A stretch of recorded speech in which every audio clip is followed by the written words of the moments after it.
Alhamdulillah wa salatu wa salam ala rasulillah. Subhanaka la ilma lana illa ma 'allamtana innaka antal alimul hakim wa la fahma lana illa ma fahamtana innaka antal jawadul karim. We're going to talk about the 5 stages of Islamic group. The Islamic group is the group that works for hidayah, for guidance, for bringing people to Islam, spreading Islam. As Allah Ta'ala says, وَالَّذِينَ جَهَدُوا فِينَا لَنَهْدِيَنَّهُمْ سُبُلَنَا. Those who struggle for us, make effort for us, we shall guide them our ways. So any group that is making the struggle for Islam, would it be struggle of da'wah, or struggle of helping poor people, or making mosques, or spreading knowledge, or as we are doing RUQYA, any kind of effort that is for the benefit of Islam. So this group will pass through 5 stages. The first stage is mahabba, means the unity of the hearts. If the hearts are not together, that is not a group, that is people that are together, but the hearts are separate, so that does not make a group. This is the first stage of the group. So if the hearts are not together, the group is going to fight and come back until they learn how to behave together. It's not easy for everyone who is living on his own way to come into a group and to become a member of a group, so it needs learning and adapting. And there are many rules in Islam. There are many rules in Islam to make people live together and love each other and have brotherhood. But I will only tell you 2 of them. First one, Allah Ta'ala says, وَقُلْ لِعِبَادِي يَقُولُ الَّتِي هِيَ أَحْسَنُ إِنَّ الشَّيْطَانَ يَنْزَغُ بَيْنَهُم. Say to my slaves to say the best thing, because shaitan tries to make problems between them. So, of course, shaitan does not like Islam, does not like people to worship Allah Ta'ala, but what he hates more is people making effort for Islam, because that is breaking all his work. If you just worship Allah yourself, you have run away from shaitan. But if you are helping people to come back to Allah, so you're destroying all his efforts. So they hates that even more. And the best thing to break the Islamic work is to divide the people making Islamic work, so that they don't like each other, so they cannot work with each other. So the whole Islamic work is finished. And shaitan tries to make that effort, as Allah Ta'ala tells us. And how can we stop him making that effort?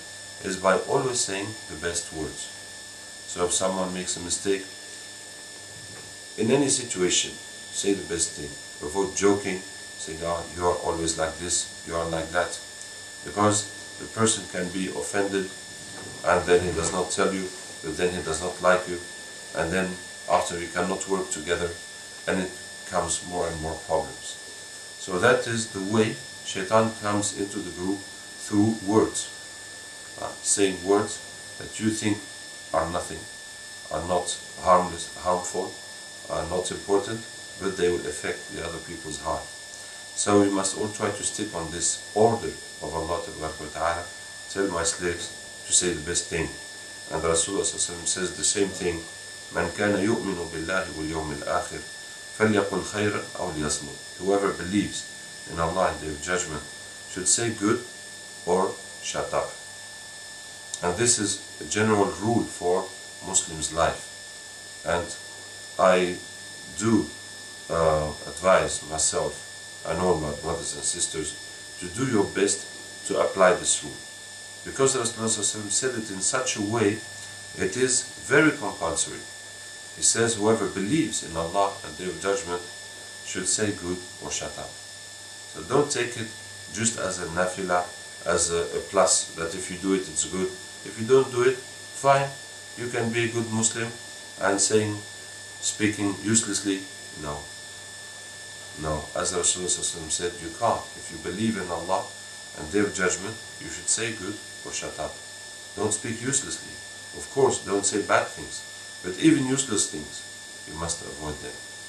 And when you do that, it is so much beneficial for your iman. It is so much beneficial for your iman, and for your behavior, and for your mind, that it makes you very clear in your head, in your words, and very serious.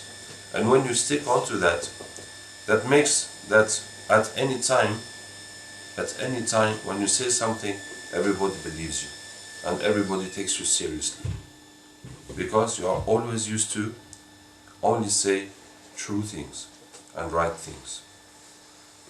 And that is a very big education for you. And I want to tell you that this quality does not come by age. Don't think that I am young, or by the time, by the years, by the effort it will come. You get old people, you get responsible people in Islamic work that do not apply this hadith. All their life they didn't apply it. So don't hope that time will arrange that.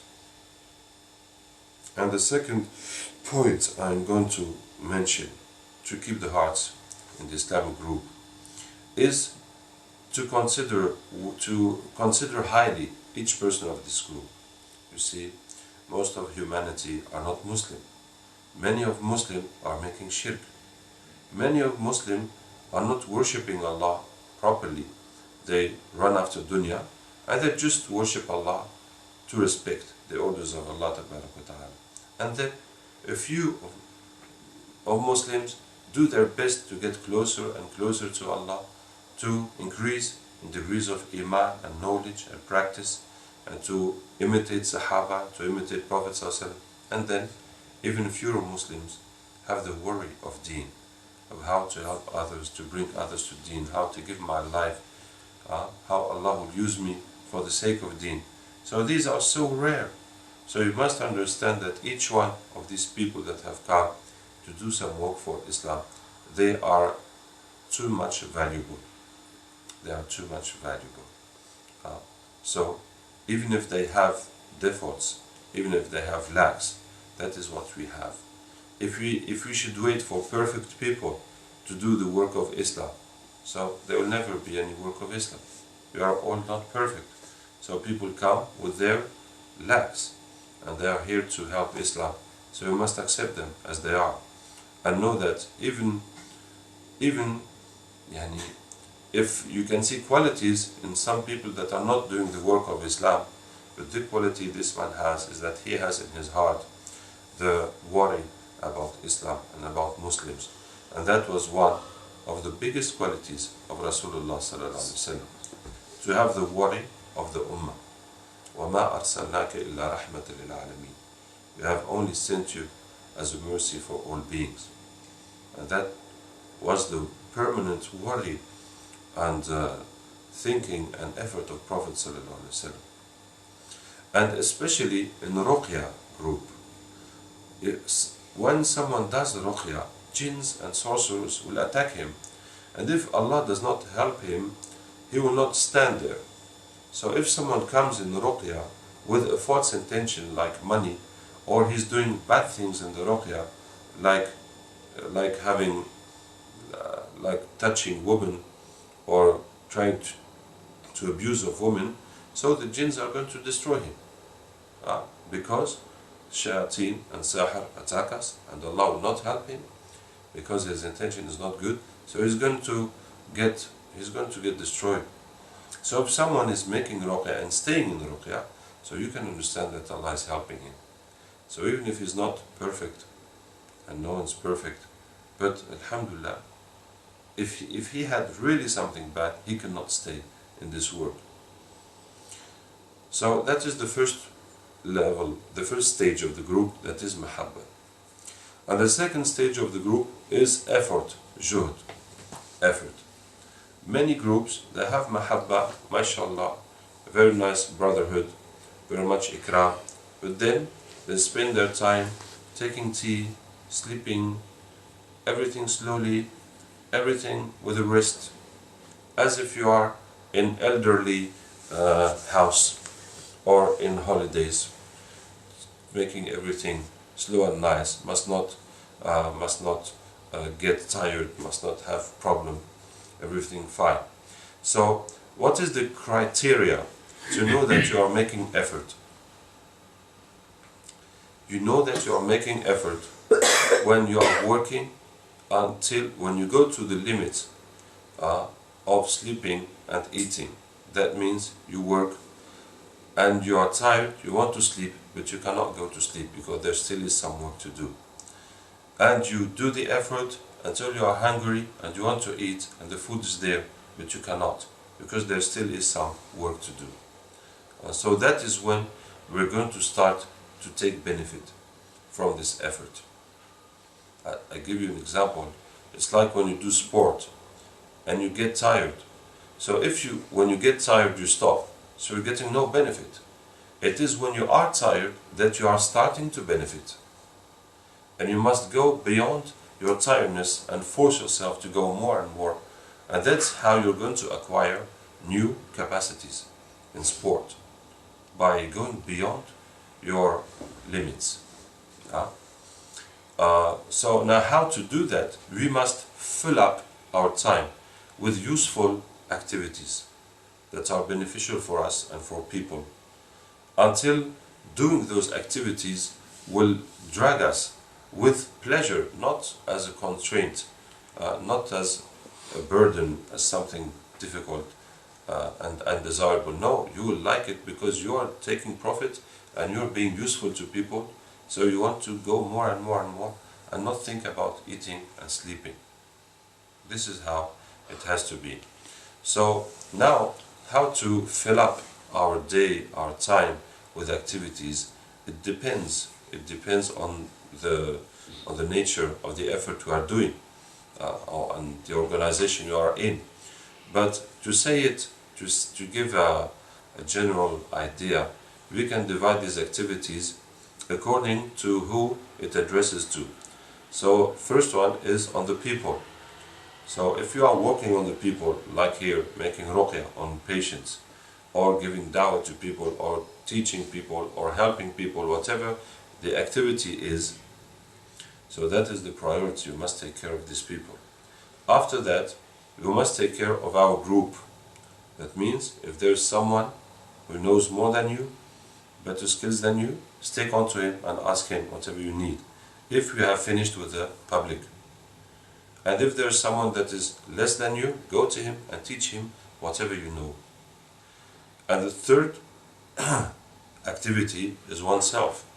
So once we have finished with the people and between us, and you have time, so learn yourself, or take the time to worship Allah Ta'ala yourself. And the fourth object is the environment. So you have to clean, keep tidy, whatever is needed to do in the environment we are in. And we have 5 points in juhd, in effort, 5 points of Sahaba radiallahu anhum that we go with in this work. The first principle, it is 5 principles. The first principle is principle of Umar ibn al-Khattab radiallahu anhu. كان إذا مشى أسرع وإذا تكلم أسمع وإذا ضرب أوجع. When he walks, he goes fast. When he speaks, he is heard. And when he hits, he hurts. That was quality of Umar radiallahu anhu. When he goes fast. When he walks, he goes fast. When he speaks, you hear him. When he hits, it hurts. And that means that we want to do any job we have to do. If we tell you to do hijama, or to explain treatment, or to go buy something, whatever thing you have to do, you're going to do it well, perfectly, so that no one has to come behind you, explain again, do it again, say this is not like this, you have not done it correctly, and as fast as possible. Okay? If we just tell you to go buy some bread, you'll go like an arrow and come back like an arrow. Not just walking about, as if you have nothing to do. So this is the first point in juhd. Second point is point of Abu Bakr radiallahu anhu. لا يحير عند البديهة. He's not يحير. He's not lost in front of something obvious. So when something is obvious, we do it right away. Don't stay thinking more and more. For example, I have to take my wuzu. Say, I have to get all the way over there. I have to take my socks off, water is cold, as I have to take my wudu, and there is no alternative. So just go do it and come back immediately. No use thinking, because there's nothing to think about, you see. So when something is clear, go ahead and do it. Don't stay turning around, turning around, turning around. This is quality of Abu Bakr radiallahu anhu. And third point, principle, is the point of Khalid ibn al-Walid radiallahu anhu. كان إذا قاتل لا يستريح ولا يريح جنده ولا يريح عدوه. When he was at fight, he will not rest. He will not let his enemies rest. He will not let his army rest, and he will not let his enemy rest. So when it is fighting, it is total fight until it's all finished. Yeah. So when we have work to do, we have people to treat, we have things to do, so everybody works. If you finish what you have done, look at the other ones, who can you help out for his problem, for his work, until we have all finished. Don't just sit there, say, I've finished, no one's telling me to do something, so I'm here. Or you go in the corner, start reading your Quran, whereas everybody has not finished his work. Okay? And the fourth principle is the jumper of war. That is Al-Bara ibn Malik radiallahu anhu, in the battle of Yamama against Musaylama al-Kadhab. So this was a very terrible battle where Muslims were 12,000 and Kafir were 100,000. But that was not the problem. The problem was that the Musaylama people believed their chief was a prophet and they were ready to die for him. And Sahaba, of course, are ready to die. So that was making that battle very tough. And at what time in the battle, the Muslims pushed the Kafir back to their fortress. And in front of the walls, the Muslims did not have any technique to break the door or to jump the wall or anything. So they were there, not having a means to go forward. And Al-Bara ibn Malik radiallahu anhu stood on a, on a shield. He stood on a shield and he said, lift me with your bows. So they lifted the shield, then they lifted the shield with bows, and he hanged on the wall and jumped over the wall alone in the middle of the kuffar. And there he fought until he opened the door. And when he opened the door, the Muslims rushed in and he fell down. He had more than 80 hurts of arrow, of sword, of spear. Yeah, spears. They lifted him with the spears. He had more than 80 hits and he fell down unconscious. And the Muslims went in and fought. And the battle would not end until they understood that the only way to end the battle was to kill Musaylama. And 3 people went to kill him, and Wahshi killed him with the same spear with which he killed Hamza radiallahu anhu. Okay. And Khalid ibn al-Walid radiallahu anhu, the chief of the army, stayed 1 month to wait that Al-Bara ibn Malik will be healed from his wounds. So that is the wall jumper, Al-Bara ibn Malik. And we have this principle in RUQYA. What people say, no, that sorcerer is very dangerous, this thing cannot be done, those jinns are too dangerous, and this is going to happen, that is going to happen, we just run into it. Totally. No fear of the shayateen or sorcerers. As Allah Ta'ala says, أَتَخْشَوْنَهُمْ فَاللَّهُ أَحَقُّ أَن تَخْشَوْهُ إِن كُنتُم مُؤْمِنِينَ. Do you fear them? You fear those people that work for shaitan. That is what you are fearing. You who worship Allah, fear the people who worship shaitan? Is the power shaitan is going to give them bigger than the power Allah is going to give you? That is what you think. That Allah will not help you. In front of those people, that shaitan will help them. Because shaitan's condition is easy. When someone makes kufr, shaitan will help him. But Allah Ta'ala needs taqwa. To get the help of Allah needs taqwa. So, may Allah help us. We don't fear, inshallah, those people and whatever people say, this is dangerous, this is this, this is that, we go straight into it. And the fifth point of Juhd is the pusher of war. Now this is a new concept. In Tabligh context, one responsible of an Arab country went to Pakistan and asked the Mashayikh, the Buzurgu, why is the Tabligh running well and well organized in your country, but in our country it is weak and having a lot of problems? So the Sheikh looked at him and told him, push the wall. He said, Sheikh, how can I push the wall? And the Sheikh, there was one Pakistani going by, he called him, you come here, push the wall. So he went and pushed the wall with all his strength. And the Sheikh said, you see, here people respect Mashayikh and they do what we say. But you only do what you have in your mind. That is the problem. Okay? So we need the wall pushers. We tell you to do that. I do that. How can I do that? Should I do that? Just do it. There is one time for shura and discussing, and there was one time for executing. So we said, do. And this is how we all have to be. Like said Khalid ibn al-Walid radiallahu anhu, if I spend one night with a group of muhajirin, very black, very dark night, waiting for Fajr, very dark night, under heavy rain, waiting for Fajr to attack our enemies, I love that night more than a night I spent with a new wife, a new virgin wife, after which I am announced that I have a boy. I prefer that night in a group of muhajirin, a dark night, under the rain, waiting for Fajr to attack our enemies, better than a night with a new virgin wife, after which I get a boy. MashaAllah. But why is it a group of muhajirin?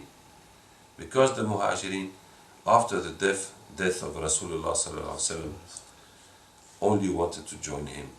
There is nothing interesting them in dunya after the death of Rasulullah sallallahu alaihi wasallam. So in every battle they are forward, they all want to die, not kill themselves, but they go for jihad.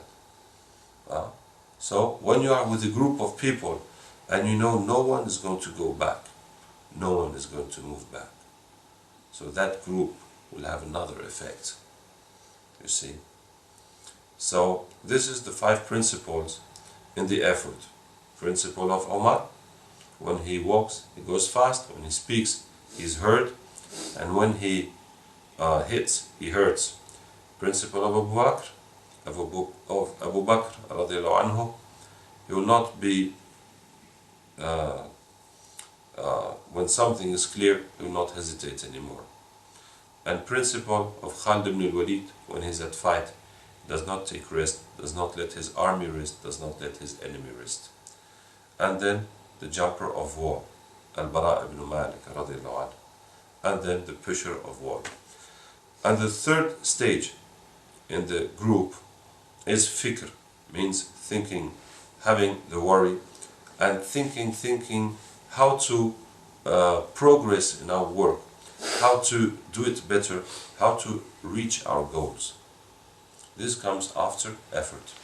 When you do all the effort you can until you are physically to your limits, so now you start thinking, how can this effort work? Because if you're not making your maximum effort, so you will not think how to make effort in a better way, because what you can do, you're not doing. But once you have done what you can, now you think of how doing it better. So in this stage of fikr, there are 2 parts. One part is making each aspect of our effort better, improving each aspect. Would it be receiving the patients, the place you are in? Would it be the diagnostic? Would it be the way to make hijama, how to wash the cups, etc. Every point you must you must naturally think of each thing you are doing, how to do it better. Is it possible to do it better? So that we get closer to achieve our goals. Communication, explanation, each point is important. Each point is important. Sometimes, for example, we get patients that come back and I ask them, after you came last time, what did you see in your dreams? Well, they said, I saw a dog, I saw this. I said, did you kill him? I said, no, I didn't kill him. What? Didn't they explain to you how you must kill them in your dreams? No, no one told me about that. Well, did you make inama takunu? Yes, they told me to do inama takunu. But they did not tell me that I should catch them and kill them in my dreams. You see?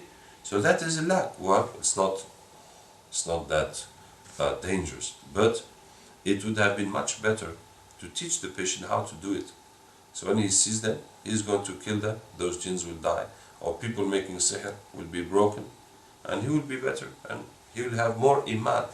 Because when you beat them in your dream, it is a spiritual struggle, and that gets you stronger spiritually. That means you'll have more faith in Allah and in Allah's words, and more confidence on yourself. This is just an example.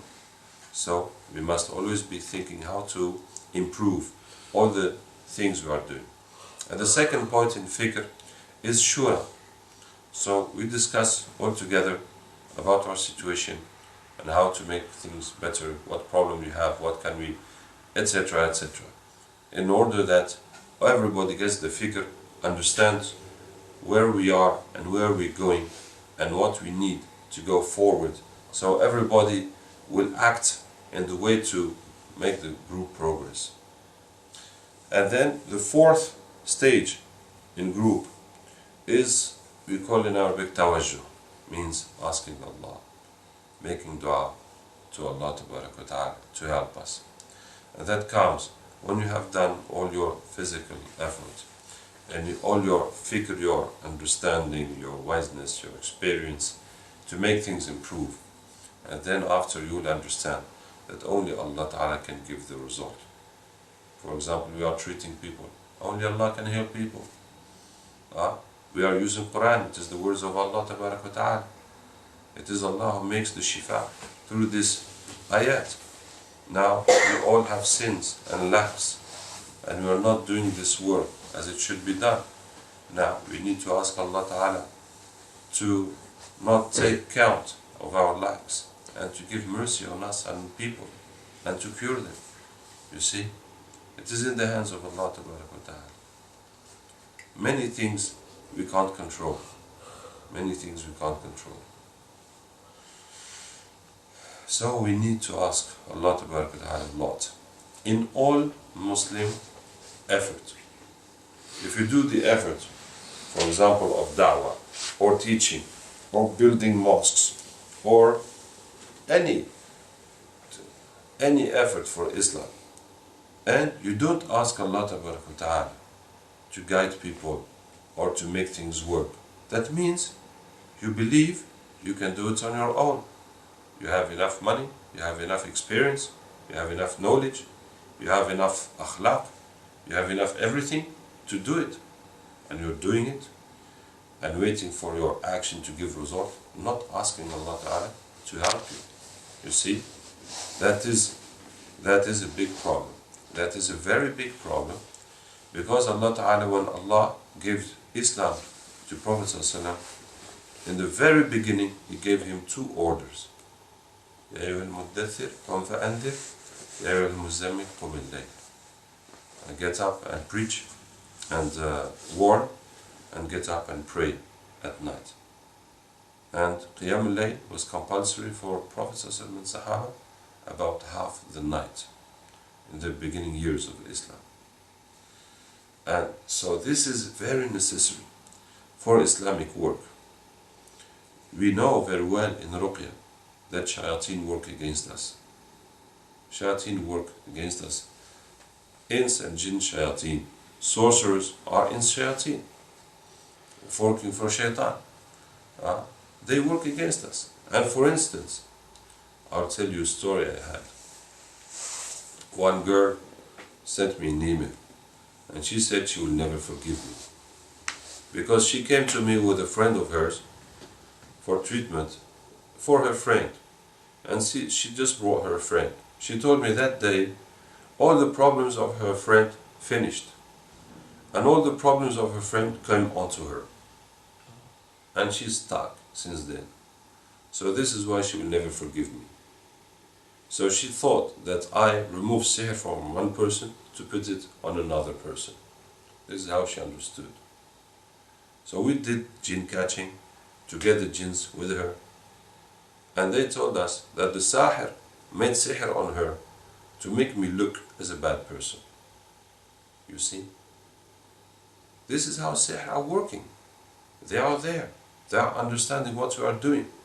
They are looking for any way to destroy us.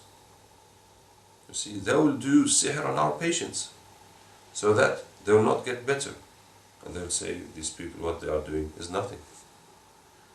They'll do all sorts of things. You see? So how can we prevent that? Can you imagine? Getting sihr off one person is not an easy job. So how to cope with sahirs, many sahirs, because the more we treat people, the more we have sahirs, more sahirs behind us, fighting us. So how can we cope with all that? You see, it needs dua. Every day dua. Every day long dua. That Allah Ta'ala will protect us, will accept us, will bless our work. And that Allah Ta'ala will cure our people, our patients, and guide them, and protect them. And that Allah Ta'ala will destroy all those sorcerers, because they are working with shaitan naturally. And then more than that, they are fighting against RUQYA, against Islam. It is a fight.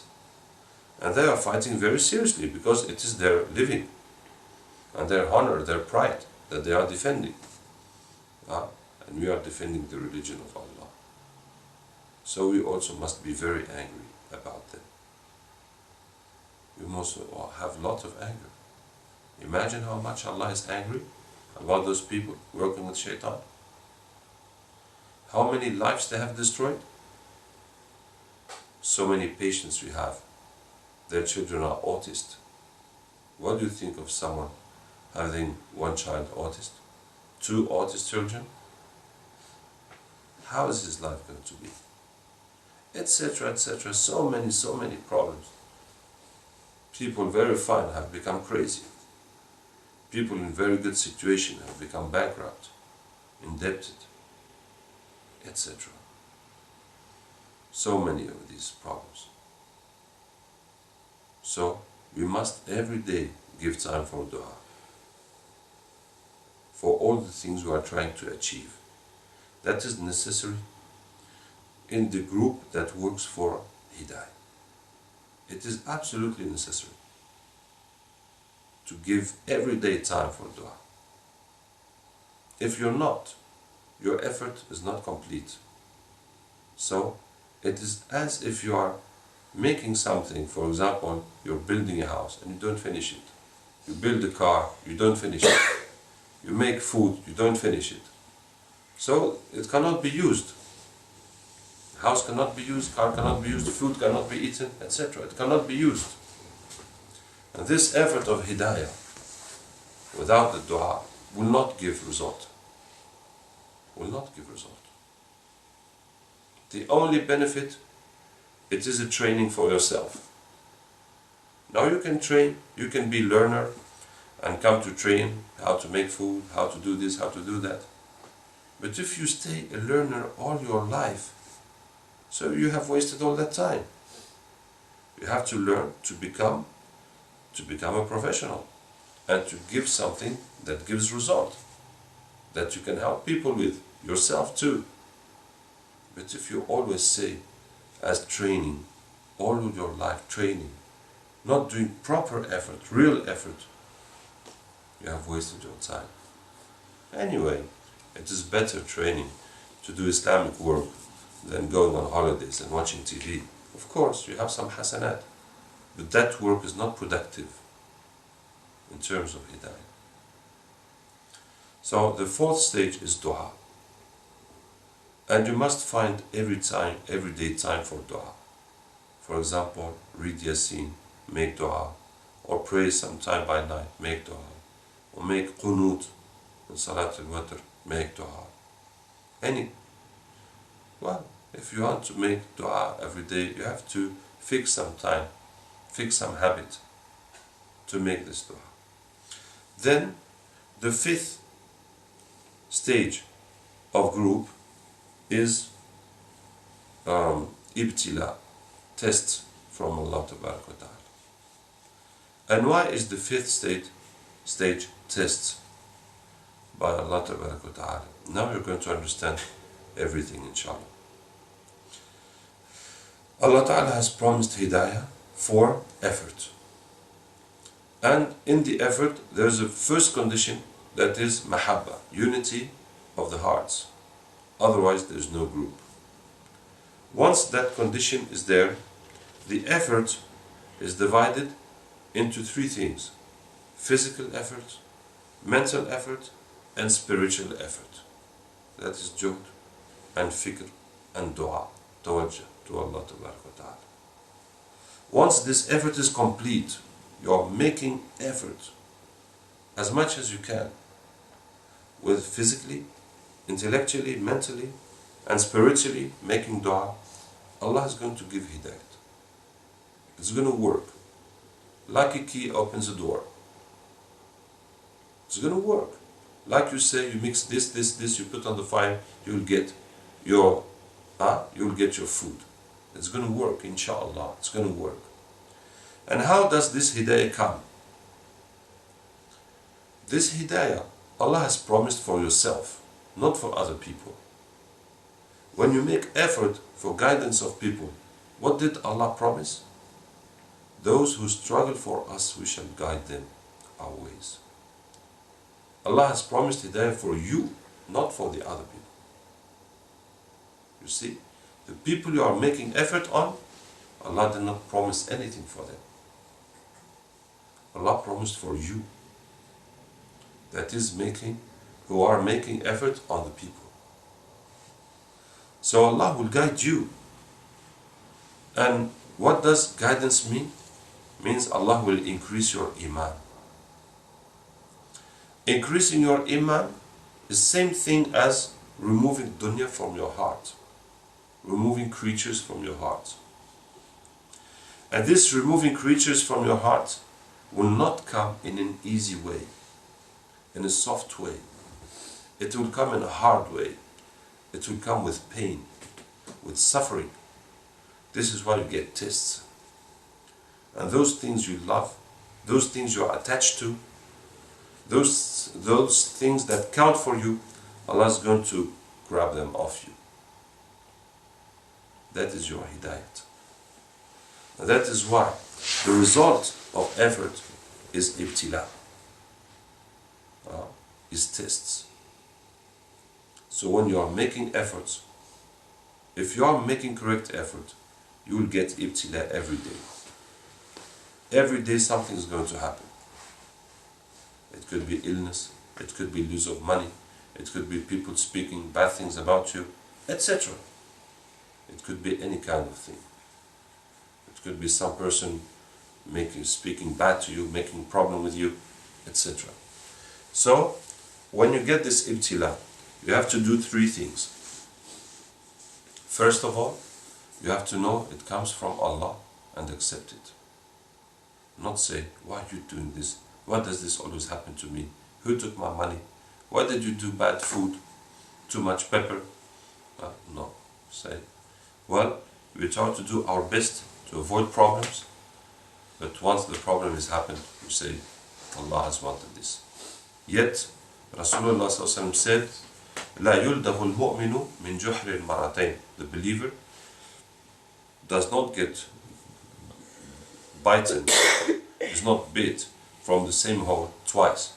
So if you put your finger somewhere and something bites you, you not put it again. So if you have done some mistakes and got bad results, we'll do our best not to repeat those mistakes another time. But when it happens, we say Allah has wanted this. We have done all our possible means to avoid this, but it has happened. So we accept it as a good thing. As a good thing. For example, we thank Allah, we thank our parents for all the good they have done to us.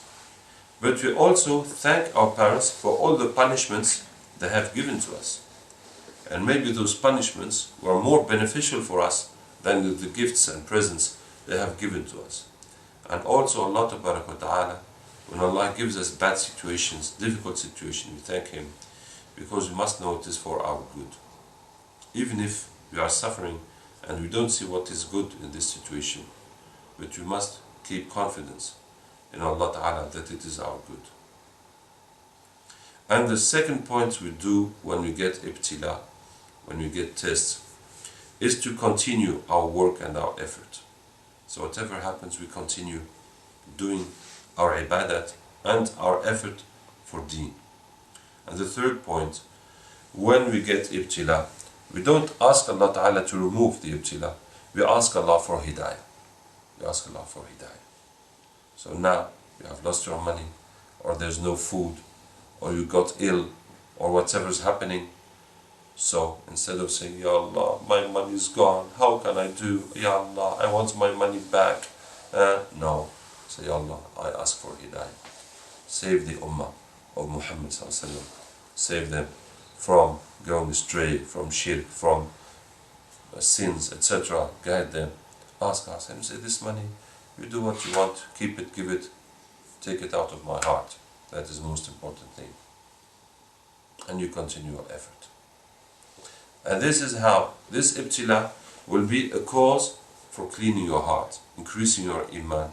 And Allah Ta'ala is going to, in regard to your effort and your sabr and your suffering and your dua for ummah, give also dua to other people. So this is the 5 stages of the group. And it is very important to understand for everybody who is making effort for deen, so that this effort becomes productive and not stop at one stage or another, so to just be training without reaching the result. May Allah Ta'ala help us and guide us. سبحانك اللهم وبحمدك نشهد أن لا إله إلا أنت نستغفرك ونتوب إليك. سبحان ربك رب العزة عما يصفون وسلام على المرسلين والحمد لله رب العالمين.